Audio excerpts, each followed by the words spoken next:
Hello everyone, আসসালামু আলাইকুম। Welcome back to my channel Chandni's kitchen. আজকের পর্বে আপনাদের সাথে শেয়ার করব ইলিশ মাছের ভুনা। আর এই শীতের সবজি দিয়ে আজ আমি ইলিশ মাছের ভুনা আপনাদের সাথে শেয়ার করব। আজ আমি পেঁয়াজ পাতা দিয়ে ইলিশ মাছ ভুনা করব। আর এভাবে যদি আপনারা ইলিশ মাছ ভুনা করে একবার খেয়ে দেখেন তাহলে কিন্তু বারবার খেতে ইচ্ছে করবে। মিডিয়াম সাইজের দুটো ইলিশ মাছ নিয়েছি। এখন এই ইলিশ মাছ দুটোকে আমি কেটে পিস পিস করে নিব। তো এই দেখুন আমি পিস পিস করে নিয়েছি এবং ভালোভাবে ধুয়ে পরিষ্কার করে নিয়েছি। আমি যেহেতু কাঁচা মাছ দো পেঁয়াজও করব, সেজন্য কিন্তু আমি আগে থেকেই মাছগুলোর মধ্যে লবণ দিয়ে রেস্টে রেখে দিব আধ ঘন্টা। কারণ মাছ যদি না ভেজে রান্না করেন তাহলে কিন্তু মাছটা খেতে ভালো লাগে না, লবণ হয় না, কেমন যেন লাগে। তাই কিন্তু অবশ্যই আভাজা মাছ যখন রান্না করবেন তখন লবণ মেখে রেখে দিবেন। এদিকে আমি পেঁয়াজ কুচি করে নিয়েছি, পেঁয়াজ পাতা কুচি করে নিয়েছি, কাঁচামরিচ মাঝখান দিয়ে কেটে নিয়েছি, টমেটো কুচি করে নিয়েছি, আর ধনিয়া পাতা কুচি করে নিয়েছি। তো এই তো এক নজর আপনাদের দেখিয়ে দিলাম উপকরণগুলো। শুকনো উপকরণ আপনাদের দেখাবো না। তো এখন আমি চলে যাব রান্নাঘরে। কড়াই বসিয়ে দিয়েছি, এখন দিয়ে দিচ্ছি পরিমাণ মতো তেল। এখন দিয়ে দিব কুচিয়ে রাখা পেঁয়াজগুলো। তো আমি প্রায় 1 কাপ পেঁয়াজ দিয়েছি। আপনারা চাইলে আরও বেশি বা কম দিতে পারেন, এটা আপনাদের উপর ডিপেন্ড করে। তো এখন এই পেঁয়াজগুলোকে আমি একটু ভেজে নিব। আপনাদের কাছে আমার একটাই অনুরোধ, কেউ আমার ভিডিওটি টেনে টেনে দেখবেন না, দয়া করে সবাই ফুল ভিডিও দেখে যাবেন। আর আজকে যারা আমার ভিডিওতে নতুন তারা অবশ্যই চ্যানেলটিকে সাবস্ক্রাইব করে আমার ফ্যামিলির সদস্য হয়ে যাবেন। পাশে থাকা বেল আইকনটি অবশ্যই প্রেস করে দিবেন যাতে আমি ভিডিও ছাড়ার সঙ্গে সঙ্গে নোটিফিকেশন আপনাদের কাছে গিয়ে পৌঁছায় আর আপনারা আমার এই নতুন নতুন রান্নাগুলো উপভোগ করতে পারেন। দুঃখিত, কিছুটা ভিডিও আমি স্কিপ করে গিয়েছি। তো আমি পেঁয়াজগুলো যখন বাদামি কালার হয়ে গিয়েছিল তখন পেঁয়াজ পাতা দিয়ে আবার কিছুক্ষণ ভেজে নিয়েছি। তারপর তো দেখতে পেলেন আমি পানি দিয়ে দিলাম, যেহেতু শুকনো উপকরণ মিশাচ্ছি। তারপরে আমি প্রথমেই দিয়ে দিলাম হলুদের গুঁড়া, মরিচের গুঁড়া, আর 1 চামচ আদা রসুন বাটা। এখন এই মশলাটা খুব ভালোভাবে কষিয়ে নিব। মশলাটা অবশ্যই খুব ভালোভাবে কষিয়ে নিতে হবে। মশলা যত ভালোভাবে কষিয়ে নেবেন আপনার রান্না কিন্তু তত মজা হবে।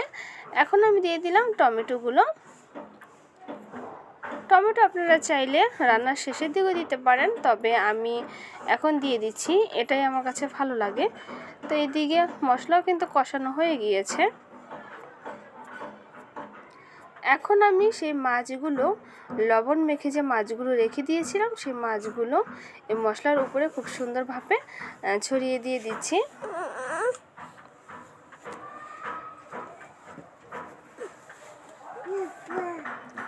একটু নেড়ে চেড়ে মিশিয়ে নিব।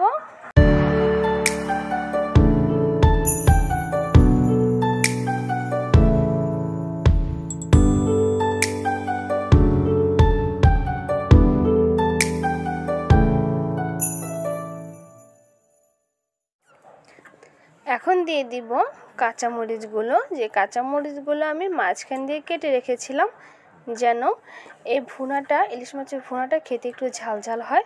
তো যারা ঝাল পছন্দ করেন না তারা কিন্তু আস্ত দিয়ে দিতে পারেন। এখন আমি দিয়ে দিয়েছি পরিমাণ মতো পানি। পরিমাণ মতো পানি দিয়ে আমি নেড়ে চেড়ে দিয়ে কিন্তু একটা ঢাকনা দিয়ে কিছুক্ষণ রান্না করে নিব।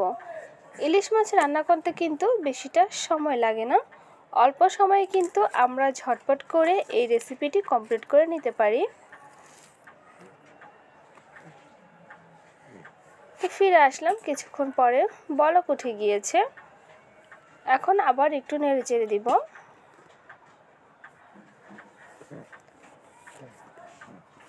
ইলিশ মাছ কিন্তু খুব স্বাদের একটি মাছ, কম বেশি সকলেই কিন্তু এই মাছ ভীষণভাবে পছন্দ করে।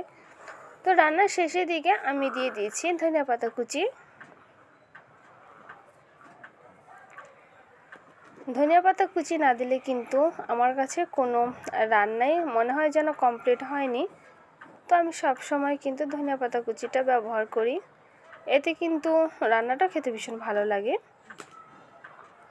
তো ফাইনালি কিন্তু আমার রেসিপিটি কমপ্লিট হয়ে গিয়েছে। আমি আর সামান্য একটু চুলার মধ্যে রেখে পানিটা একটু কমিয়ে নিব।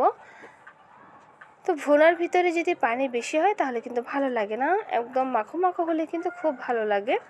তো আশা করি আজকের ভিডিও আপনাদের অনেক ভালো লেগেছে। যদি ভালো লেগে থাকে তাহলে অবশ্যই পাশে থাকবেন।